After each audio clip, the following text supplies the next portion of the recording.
Excuses, excuses, excuses, and more excuses and lies and not telling this man what he needs to hear. That's all I'm hearing from Deontay Wilder fans. You're not a real fan if you can't say the obvious, if you can't tell the man the truth, if you can't make videos about the truth. You are the definition and the reason why this dude lost in the way that he did. Before I get into that, hit the thumbs up, sub, and notification bell. The way you get updated when I drop the news content like this. With that being said, let's get into the video. Look, everybody knows I pride myself on my predictions, and I have a high rate, even though I have got some wrong, and I've gotten some that people said I was crazy about picking right, and I've got some that people said I was crazy about picking wrong. It comes with the game. As long as you get more right than you get wrong, hey, you're ahead of the game. With that being said, I picked Deontay Wilder to beat Joseph Parker. I thought he would. Why? Because I believed the lies. I believed the hypes. I believed my eyes. And my eyes lied. See, I saw all the videos with Malik Scott training with Deontay Wilder, and I really believe that they were working on fundamentals that he never showed. Not saying he didn't have them at any point in time in his career, but he never showed. And when he got into the ring, all those fundamentals, all those videos of his training was obsolete. It did not exist. It was gone. It vanished. It evaporated the minute the bell rang. And this is the thing about it. I have heard from other sources that have worked around Deontay Wilder, and I don't know how true it is because I'm not there, that he is unteachable, that he believes he knows everything and he'll do what he wants, and he doesn't believe in training hard, and he doesn't believe in road work, etc., etc., etc. I'm not going to say whether that's true or not, but what I will say is it seems like there's a lot of yes men that he's surrounded by. And that is step one to your destruction. If you have people around you who are just telling you what you want to hear, then they don't care about you. They're riding your coattail. They're writing off your name. They're only around you because of your fame. A real friend, somebody who truly cares about you, will tell you what you need to hear and not what you want to hear. And those should be the people around you. Those are the ones you want to keep close to you, that can keep you in check with yourself. And this is the problem. You're not in check with yourself. This is 2 times I have seen Deontay Wilder step up against former world champions. And I say former because when he first fought Tyson Fury, he was a former world champion.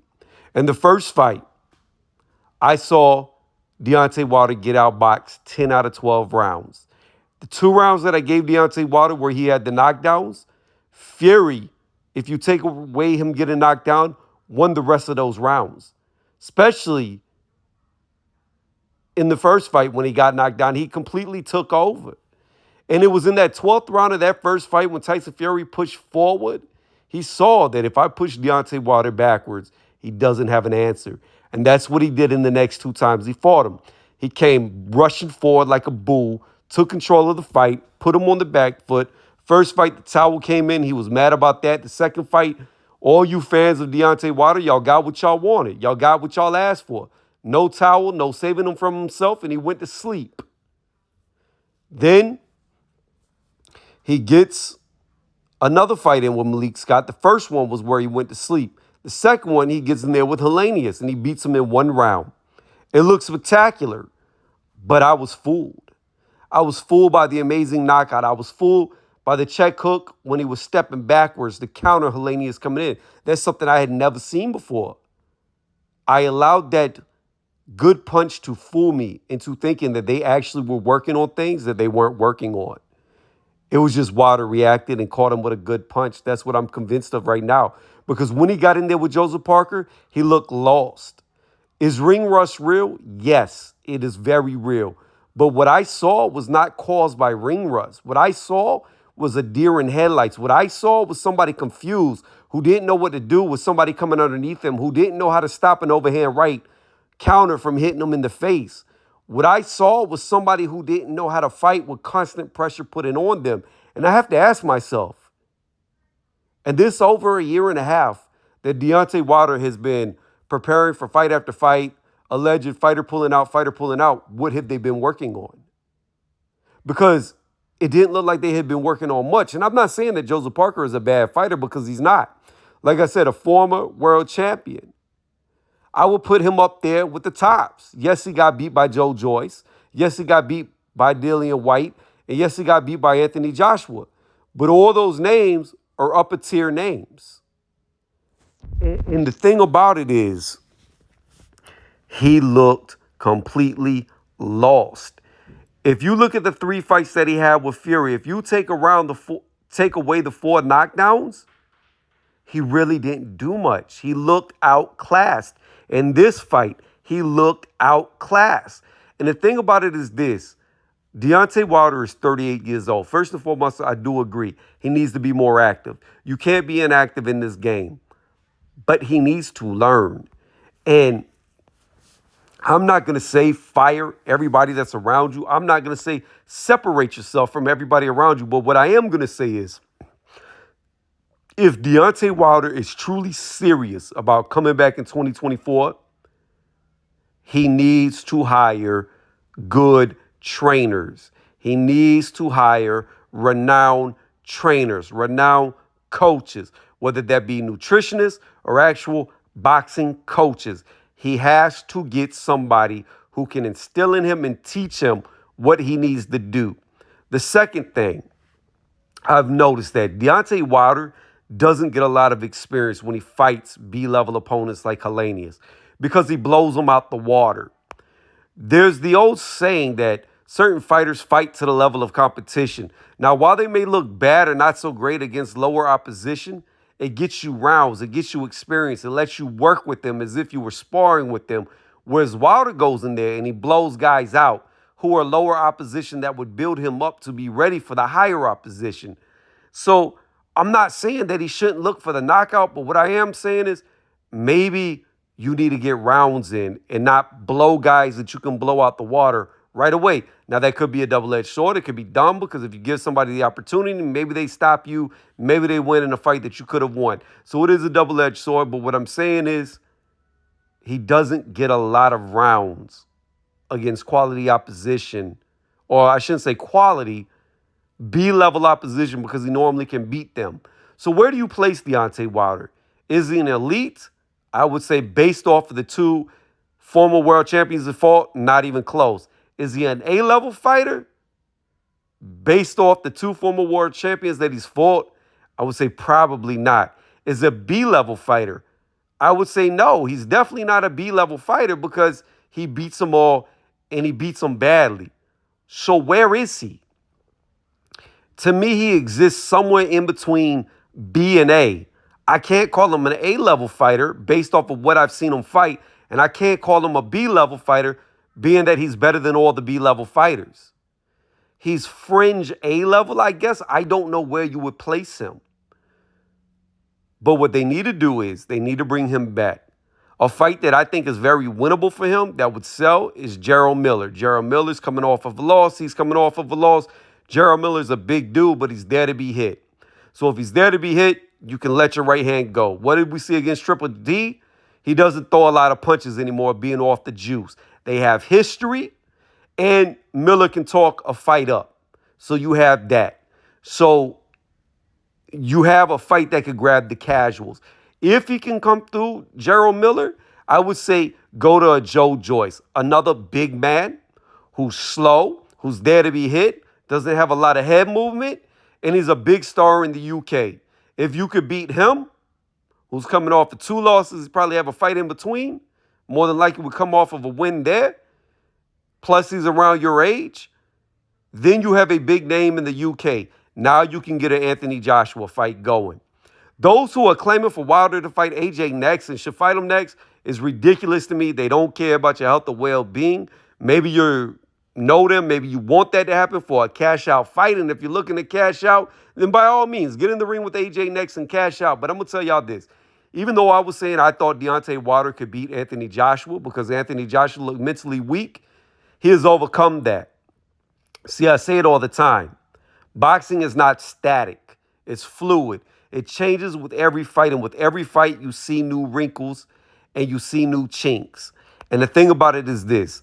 The way that AJ attacked Otto Wallin shows you that he's back to where he was before he lost to Ruiz. Because his performances after the Ruiz loss was subpar, in my opinion, and I mean subpar in the sense of what Anthony Joshua was. What he just did to Otto, he went on the front foot, he attacked, he destroyed, he looked like a vintage AJ. It looks like AJ is back based off of that performance. So he's finally overcome that loss, it appears. Deontay Wilder, he looked lost against Joseph Parker. And if you throw him in there with AJ next, AJ's going to beat him. He is going to beat him, and more than likely he will beat him bad. So if it's all about him getting the highest payday, one last payday, then by all means stick him in there. But if you really want to see Wilder beat him, if you're a fan of Wilder, then you should not be cheering for him to fight this man next, because he will lose and he will get embarrassed, and it will be embarrassing, and it will be a huge dent to whatever legacy he has. So again, I think he should have at least 2 tune-up fights. He should fight 3 times this, or the year of 2024. I was about to say this year. It's not quite there yet. But he should definitely get 3 fights in for 2024. And that third fight, if he's won the first 2, make it a big name like AJ or somebody, or do a Parker rematch on that third fight, an upper echelon fighter. But if you stick him in there with AJ, it's one last payday, and that's it.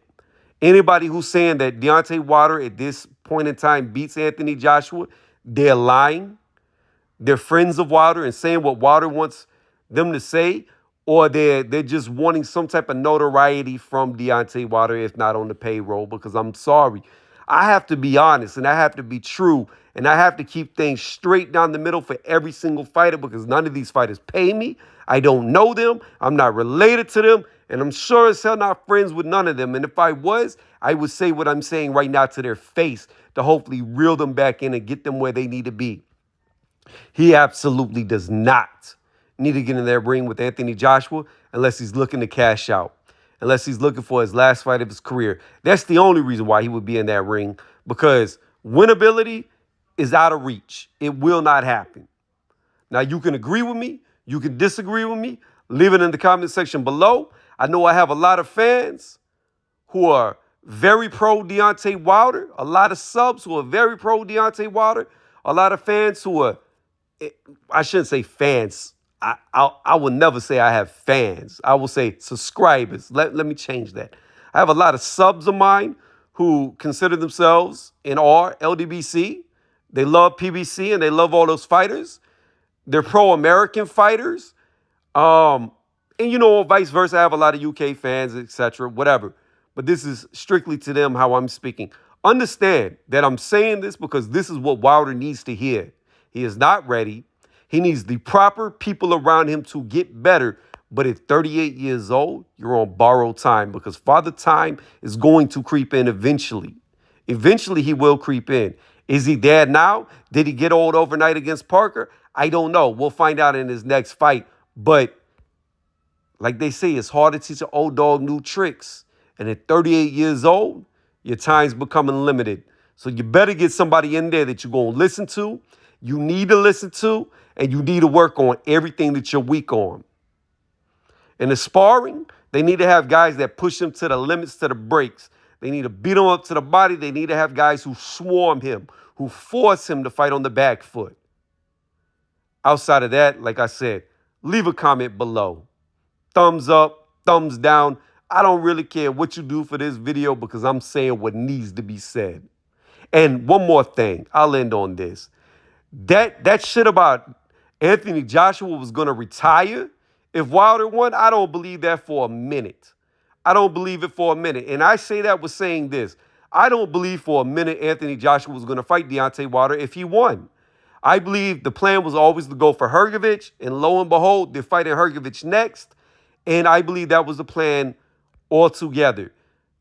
AJ may have fought Wilder after Hrgovic, but I believe grabbing another title is his #1 priority over everything. So I'm saying that I don't believe AJ was going to retire at all. I think that's all bullshit.